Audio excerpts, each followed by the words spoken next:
श्री गणेशाय नमः। ओम नमः शिवाय। मैं अभिजीत शर्मा योगिक स्वाध्यायम के हमारे पॉडकास्ट शिव पुराण विद अभिजीत में आप सभी का हार्दिक अभिनंदन करता हूं। तो चलिए आज हम अपने अगले एपिसोड को आरंभ करते हैं। आज हम शिव पुराण की दूसरी संहिता रुद्र संहिता के 5वें खंड युद्ध खंड के 13वें अध्याय से आगे बढ़ेंगे। 13वां अध्याय जिसका शीर्षक है दंभ की तपस्या और विष्णु द्वारा उसे पुत्र प्राप्ति का वरदान, शंखचूड़ का जन्म, तप और उसे वर प्राप्ति, ब्रह्मा जी की आज्ञा से उसका पुष्कर में तुलसी के पास आना और उसके साथ वार्तालाप, ब्रह्मा जी का पुनः वहां प्रकट होकर दोनों को आशीर्वाद देना और शंखचूड़ का गंधर्व विवाह की विधि से तुलसी का पानी ग्रहण करना। तदनंतर जलंधर की उत्पत्ति से लेकर उसके वध तक का प्रसंग सुनाकर सनत कुमार जी ने कहा कि हे मुने, अब शंभु का दूसरा चरित्र प्रेम पूर्वक श्रवण करो। उसके सुनने मात्र से शिव भक्ति सदृढ़ हो जाती है। हे व्यास जी, शंखचूड़ नामक एक महावीर दानव था जो देवों के लिए कंटक स्वरूप था। उसे शिवजी ने रण के मुहाने पर त्रिशूल से मार डाला था। शिवजी का वह दिव्य चरित्र परम पावन था तथा पापनाशक था। तुम पर अधिक स्नेह होने के कारण मैं उसका वर्णन करता हूं। तुम प्रेम पूर्वक उसका श्रवण करो। ब्रह्मा के पुत्र जो महर्षि मरीचि थे, उनके पुत्र कश्यप हुए। ये मननशील, धर्मिष्ठ, सृष्टिकर्ता, विद्या संपन्न तथा प्रजापति थे। दक्ष ने प्रसन्न होकर अपनी 13 कन्याओं का विवाह इनके साथ कर दिया। उनकी संतानों का इतना अधिक विस्तार हुआ कि उसका वर्णन करना कठिन है। उन कश्यप पत्नियों में एक का नाम दनु था। वह श्रेष्ठ सुंदरी तथा महारूपवती थी। उस साध्वी का सौभाग्य बढ़ा हुआ था। हे मुने, उस दनु के बहुत से महाबली पुत्र उत्पन्न हुए। विस्तार भय से उनके नाम नहीं गिनाए जा रहे हैं। उनमें एक का नाम विप्रचित्ति था, जो महान बल पराक्रम से संपन्न था। उसका पुत्र दंभ हुआ, जो जितेंद्रिय, धार्मिक तथा विष्णु भक्त था।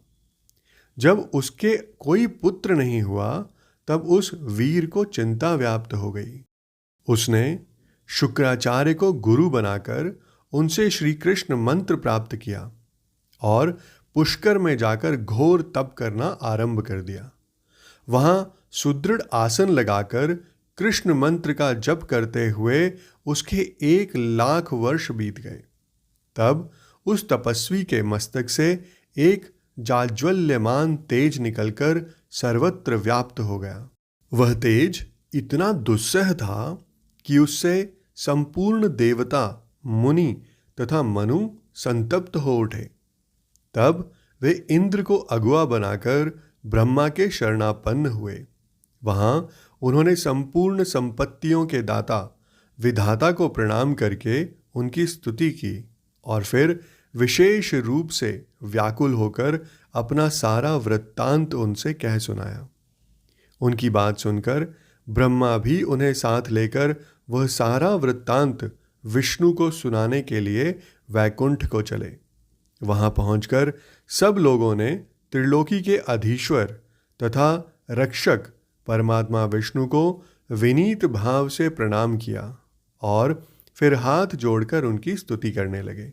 देवता बोले, हे देवदेव, हमें पता नहीं कि यहाँ कौन सा कारण उत्पन्न हो गया है। हम किसके तेज से संतप्त हो उठे हैं, यह आप ही बतलाइए। हे दीनबंधो, अपने दुखी सेवकों के रक्षक तो आप ही हैं। अतः हे शरणदाता, हे रमानाथ, हम शरणागतों की रक्षा कीजिए, रक्षा कीजिए। फिर सनत कुमार जी बताते हैं कि हे मुने, ब्रह्मा आदि देवताओं के वचन को सुनकर शरणागत वत्सल भगवान विष्णु मुस्कुराए और प्रेम पूर्वक यूं बोले। विष्णु ने कहा, हे अमरो, शांत रहो, घबराओ मत, भयभीत ना हो। कोई उलट पलट नहीं होगा, क्योंकि अभी प्रलय का समय आया ही नहीं है। यह तेज तो दंभ नामक दानव का है, जो मेरा भक्त है और पुत्र की कामना से तप कर रहा है। मैं उसे वरदान देकर शांत कर दूंगा। फिर सनत कुमार जी बताते हैं कि हे मुने, भगवान विष्णु के यूं कहने पर ब्रह्मा आदि देवताओं की व्यग्रता जाती रही। वे सभी धैर्य धारण करके अपने अपने धाम को लौट गए। इधर भगवान अच्युत भी वर प्रदान करने के लिए पुष्कर को चल पड़े, जहां वह दंभ नामक दानव तप कर रहा था। वहां पहुंचकर श्री हरि ने अपने मंत्र का जप करने वाले भक्त दंभ को सांत्वना देते हुए मधुर वाणी में यूं कहा, वर मांग। तब विष्णु का उपर्युक्त वचन सुनकर और उन्हें आगे उपस्थित देखकर दंभ बड़ी भक्ति के साथ उनके चरणों में लोटपोट हो गया और बारंबार स्तुति करते हुए यूं बोला। दंभ ने कहा, हे देवादिदेव, हे कमल नयन, आपको नमस्कार है। हे रमानाथ, मुझ पर कृपा कीजिए। हे त्रिलोकेश, मुझे एक ऐसा वीर पुत्र दीजिए जो आपका भक्त तथा महान बल पराक्रम से संपन्न हो। वह त्रिलोकी को जीत ले, परंतु देवता उसे पराजित न कर सकें। फिर सनत कुमार जी कहते हैं कि हे मुने, दानव राज दंभ के यूं कहने पर श्री हरि ने उसे वह वर दे दिया और उस घोर तप से उसे निवृत्त करके स्वयं अंतर्धान हो गए। दानवेंद्र दंभ की तपस्या सिद्ध हो चुकी थी, जिससे उसका मनोरथ पूर्ण हो गया था। अतः वह भी श्री हरि के चले जाने पर उस दिशा को नमस्कार करके अपने घर को लौट गया।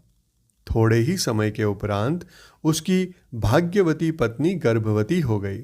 वह अपने तेज से घर के भीतरी भाग को प्रकाशित करती हुई शोभा पाने लगी। हे मुने, श्री कृष्ण के पार्षदों का अग्रणी जो सुदामा नामक गोप था, जिसे राधा जी ने शाप दे दिया था, वही उसके गर्भ में प्रविष्ट हुआ था। तदनंतर समय आने पर साध्वी दंभ पत्नी ने एक तेजस्वी बालक को जन्म दिया। तब पिता ने बहुत से मुनीश्वरों को बुलाकर उसका विधिपूर्वक जात कर्म आदि संस्कार संपन्न किया। हे द्विजोत्तम, उस पुत्र के उत्पन्न होने पर बहुत बड़ा उत्सव मनाया गया। फिर शुभ दिन आने पर पिता ने उस बालक का शंखचूड़ ऐसा नामकरण किया। वह अपने पिता के घर में शुक्ल पक्ष के चंद्रमा की भांति बढ़ने लगा। वह अत्यंत तेजस्वी था, अतः उसने बचपन में ही सारी विद्याएं सीख ली।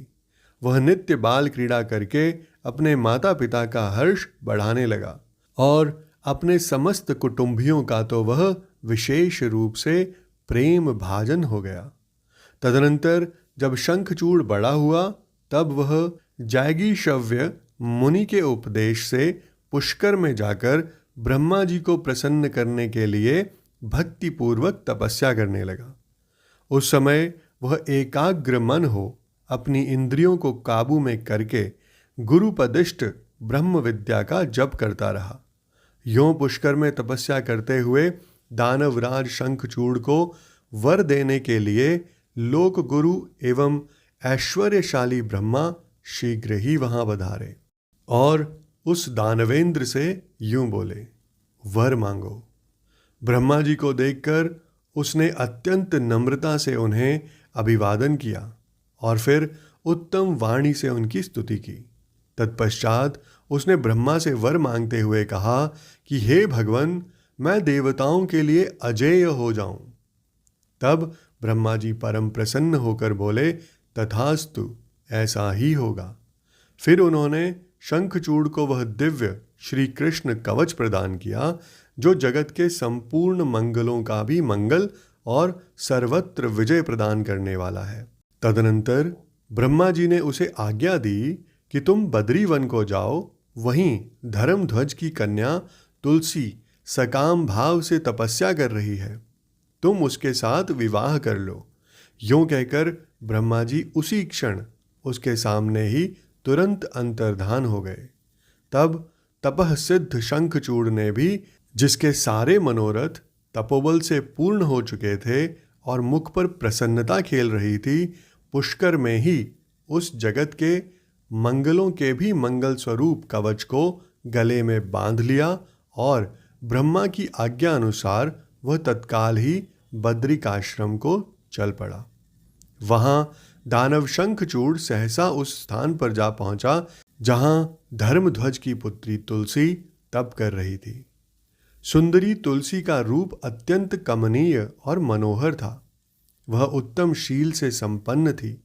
उस सती को देखकर शंखचूड़ उसके समीप ही ठहर गया और मधुर वाणी में उससे यूं बोला। शंखचूड़ ने कहा, हे सुंदरी, तुम कौन हो? किसकी पुत्री हो? तुम यहाँ चुपचाप बैठकर क्या कर रही हो? यह सारा रहस्य मुझे बतलाओ। फिर सनत कुमार जी कहते हैं कि हे मुने, शंखचूड़ के ये सकाम वचन सुनकर तुलसी ने उससे यूं कहा। तुलसी बोली, मैं धर्मध्वज की तपस्विनी कन्या हूँ और यहाँ तपोवन में तप कर रही हूँ। आप कौन हैं? सुखपूर्वक अपने अभीष्ट स्थान को चले जाइए, क्योंकि नारी जाति ब्रह्मा आदि को भी मोह में डाल देने वाली होती है। यह विषतुल्य, निंदनीय, दोष उत्पन्न करने वाली माया रूपिणी तथा विचारशीलों को भी श्रृंखला के समान जकड़ लेने वाली होती है। सनत कुमार जी कहते हैं कि हे महर्षि, तुलसी जब इस प्रकार रस भरी बातें कहकर चुप हो गई, तब उसे मुस्कुराती देखकर शंखचूड़ ने भी कहना आरंभ किया। शंखचूड़ बोला, हे देवी, तुमने जो बात कही है वह सारी की सारी मिथ्या हो, ऐसी बात नहीं है। उससे कुछ सत्य है और कुछ असत्य भी है। इसका विवरण मुझसे सुनो।